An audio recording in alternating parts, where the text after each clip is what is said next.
అందరికీ నమస్కారం అండి. Welcome to Pasupuleti Bharati. 2 కప్పులు మైదా తీసుకున్న రోటీ, నువ్వుల రోటీ చేస్తున్నానండి ఈరోజు. దాంట్లోకి ఒక రవ్వ పెరుగు, సాల్ట్, ఒక చిన్న గ్లాస్ వాటర్ పోసుకొని నూనె ఒక రవ్వ వేసుకొని 10 నిమిషాల పాటు అట్నే పిసికి మూత అనేది మూసేసానండి.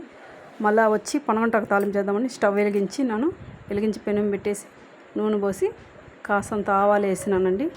అది వేగిన తర్వాత పెసలు, కొబ్బరి, ఎర్రగడ్డ, ఎండుమిరపకాయలు, పెసలు ఆల్మోస్ట్ బాయిలింగ్ చేసి పెట్టుకున్నానండి.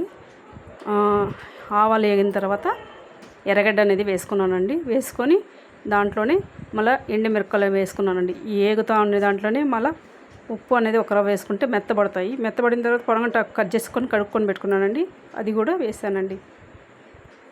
వేసి అటు ఇటు కాసేపు కలుపుకొని అది మిక్సింగ్ అయ్యేదాకా అట్ట కలుపుకున్న మళ్ళీ ఒక రవ్వ పసుపు అనేది వేసుకున్నానండి. వేసి మూత అనేది మూసేసినాను కాసేపు ఉడకనియని.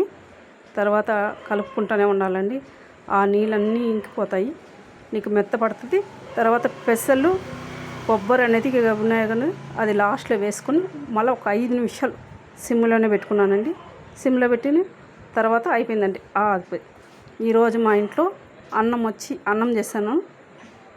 సొరకాయ పులగర, రసము, ఆ రోటీలోకి నువ్వులు, పచ్చిమిరపకాయలు, తెల్లగడ్డ, కొత్తిమీర అండి.